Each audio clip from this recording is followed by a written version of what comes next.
Good day. Thanks for joining us to talk about life insurance. I'm Carol Roberts, the Community Resource Development Agent at the University of Florida IFAS Extension in St. Lucie County. We're going to cover the basics of life insurance today. We're going to talk about the different types of life insurance that you can buy and how to choose the right policy and the right coverage for your needs and your family's needs. So let's get started. I love this famous quote from Benjamin Franklin. In this world, nothing can be said to be certain except death and taxes. Insurance is a tool that we use to help alleviate some of the impacts of life's certainties and uncertainties. Consider you buy health insurance in case you get sick, right? Because you know there's going to be a cost involved in that in getting well. You might buy auto insurance because you might worry about having an accident. And the cost involved in recovering from an accident sometimes is more than we have in our pockets. We buy homeowners insurance in case our property gets damaged, right? But we don't buy life insurance to plan for our death. We buy life insurance to plan for what happens after our death. Let's talk about that. So life insurance is a contract that you purchase, and its purpose is to protect the people who depend on you and the people that would suffer a financial loss when you are gone. And I say you as the major breadwinner in the family is who we're trying to protect, because if that person's gone, the rest of the family may suffer. When you buy life insurance, you designate a beneficiary to receive the death benefit on that insurance policy. That beneficiary is the person or legal entity that you designate to receive that death benefit, and you are certain that that person will distribute the death benefit as needed for the rest of your family.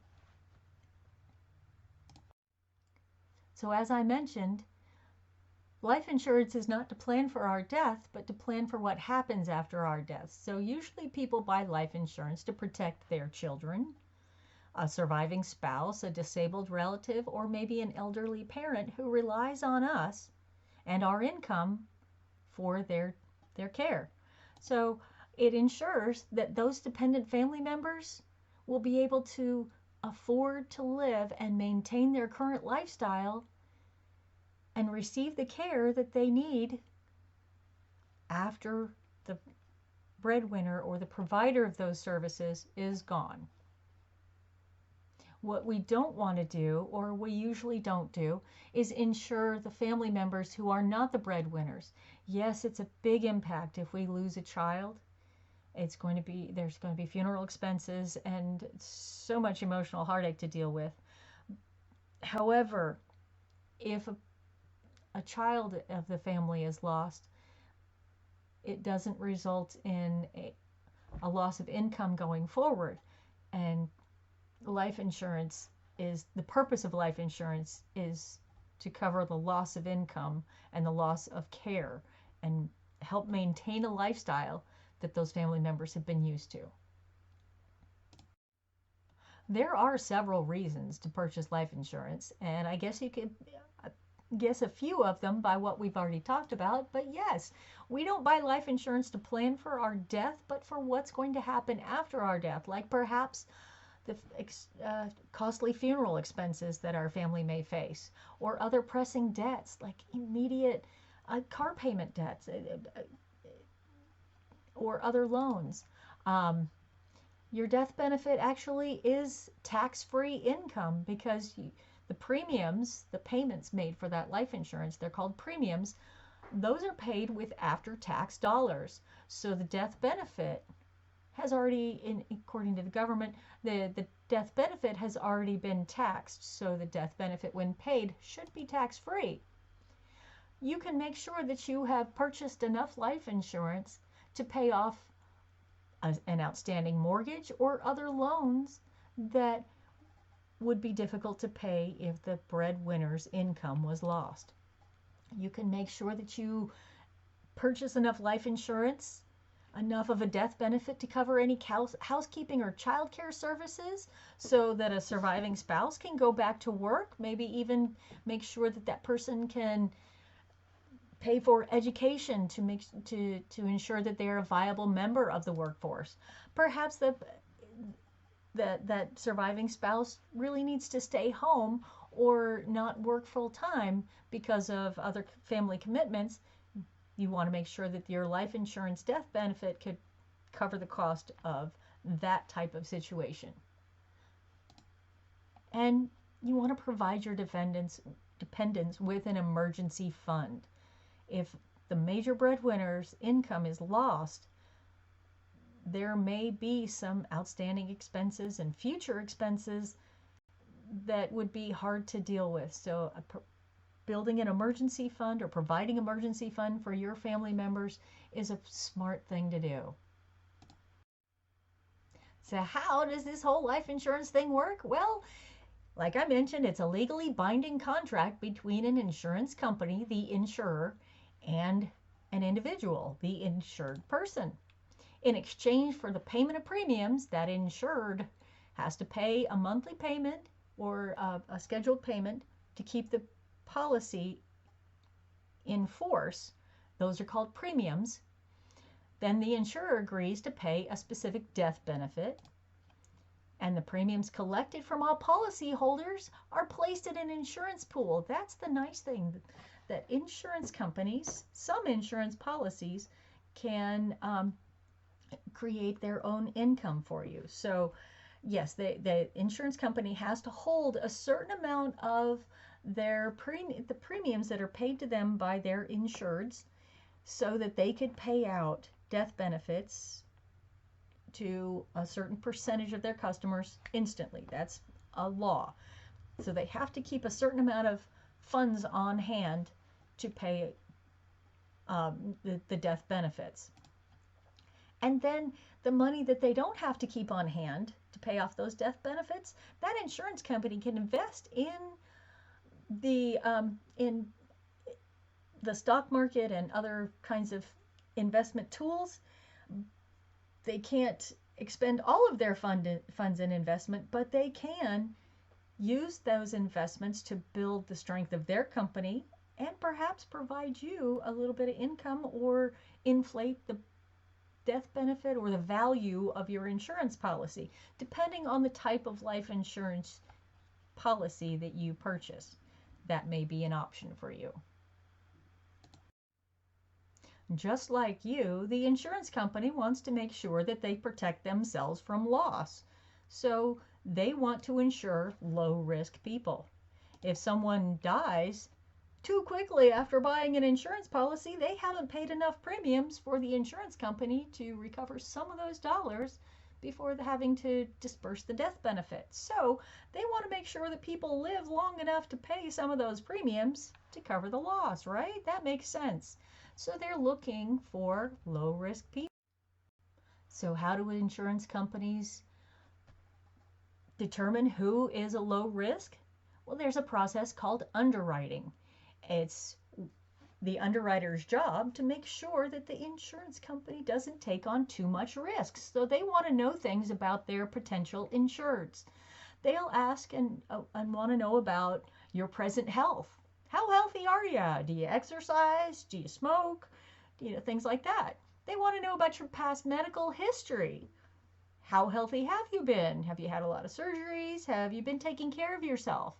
What about your family? Do certain diseases or conditions tend to run in your family? They want to know that. They're protecting themselves from loss, right? They also want to know about your lifestyle. Are you an accountant type person who sits behind a desk? Or do you drive race cars for a living? That's going to make a difference. Do you like to dive and jump out of airplanes for fun? Is that your lifestyle? Or are you more of a card player and putt-putt golfer? Those kind of things make a difference in the insured's assessment of risk. So what they do, the underwriters look at all that information and then they put it all together using a lot of data and averages and historical information to rate a mortality level. And if someone is expected to live a long time based on that history and information, then they're placed into a better premium class that results in lower premiums for the policy. So the less risky the insurance company feels you are, the less you'll pay for that insurance policy. In fact, I am a certified diver. When I applied for a life insurance policy, I had to disclose that I was a diver, and there was a little bit of extra income or extra payment that I needed to make because I was perceived as a little bit higher risk than someone who doesn't dive. I had to sign a rider that said this, yes, I do dive, and they made considerations for that. That put me in a different premium class. So the healthier you are, the low risk you are perceived to be, the lower your premiums will be. That means that's something to bring up is the younger you are, when you apply for a life insurance policy, the more likely you'll be to have lower premiums. So you go through all that information, and the insurance company says, all right, you're a risk that we're willing to take on. What kind of policy would you like? There are two types of life insurance policies. There's term insurance and there's permanent insurance. Let's talk about the difference between each of those so we can understand which type of policy might be most appropriate for ourselves. Term life insurance is a good tool for a lot of people because it's very simple and it's usually very inexpensive. Some companies will say, go for term life insurance and invest the rest, because permanent life insurance is more costly. Term life insurance is a policy that has a specific term or length of time that it's valid. That period of time is usually, it can be anywhere from 1 year up to 30 years. You pay a set premium, a monthly payment or a set payment to keep that term life insurance policy in force for the term selected. If you happen to die during that term, the life insurance company will pay the death benefit. If you do not happen to pass away during the term period, you have paid for a term policy that you didn't use. Some term life insurance policies can be purchased with a return on premium feature, which is called ROP, which means that if you live through the entire term and never need to use the life insurance, you lived through the entire policy, the insurance company may return a certain percentage of the term payments that you made. You would want to talk to your insurance agent about that return on premium ability. It will cost a little bit more than basic term, but it can provide you a return on the premium if you don't use it. So that's one feature. Why do people buy term life insurance if it can expire before they do? Well, some people are determined that they're going to be successful in life, or maybe they know they are, and they just need this little guarantee, this cushion to protect their family while they build their business or their career. And they know that in the future, when that term is over, that they should be in a financial position sufficient to support their family after they're gone. So maybe they've got a six-figure salary, or they're working towards a six-figure salary, and they know that 20 years from now, they're going to have enough in savings that their family will not suffer if their income is lost. You see what I'm saying? And the alternative to that is permanent life insurance. It's just what it says. It's for the remainder of your life. In fact, up till age 100. If you happen to live to 100, woohoo for you. The insurance company is going to pay you your death benefit, and you get to either put that in a savings account or have a big party for all of your family and say, guess what? I made it to 100 years old. There are 3 basic types of permanent life insurance, and I'm not going to go into the difference between a whole life, a universal life, and a variable life. You would want to talk to your insurance agent about that and how each of those different types of permanent insurance might work for you. But basically, it covers you. There is no term. It just covers you until you die or turn 100. Permanent life insurance also has the benefit of having a cash value.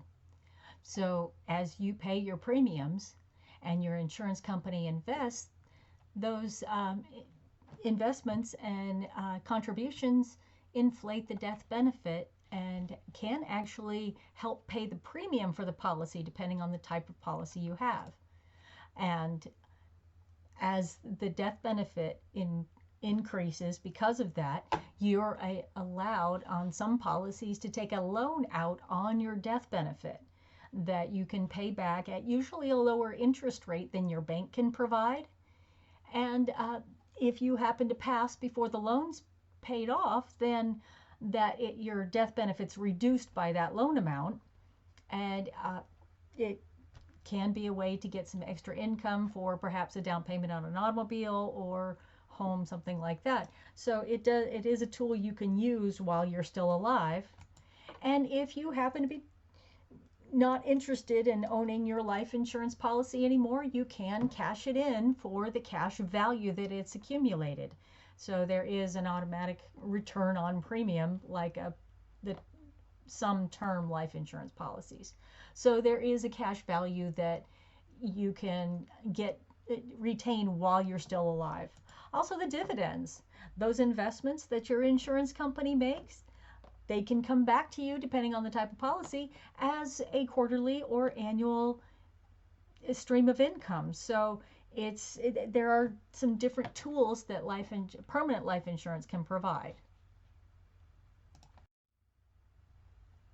No matter what type of policy you choose, permanent or term, you want to make sure that you're not underinsured and that you're not overinsured.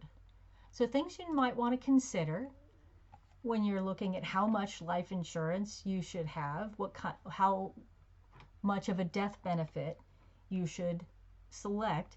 Look at the number of dependents you have in your family. Who's likely to need to be cared for? How much is it going to cost to care for them until they're old enough to take care of themselves? What are their ages and their needs? Are there any special needs in your family? What about what you still owe on your home or what it costs to live in your home?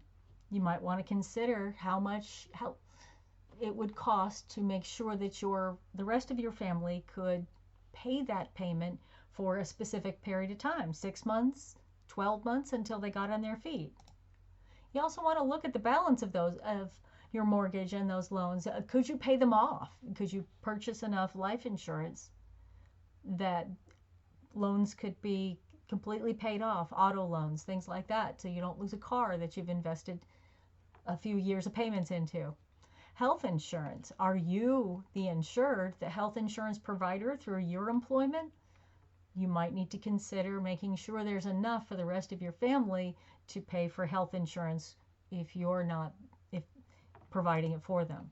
And tuition. What about those dependents and their future educational needs? You might want to consider making sure that there's enough of a death benefit to pay for some tuition so your children can go to college.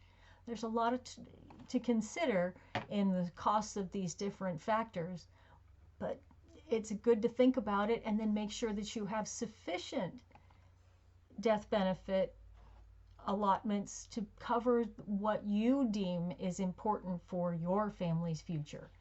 And make sure that you're not spending too much of your income paying for too much life insurance, more than your family might need.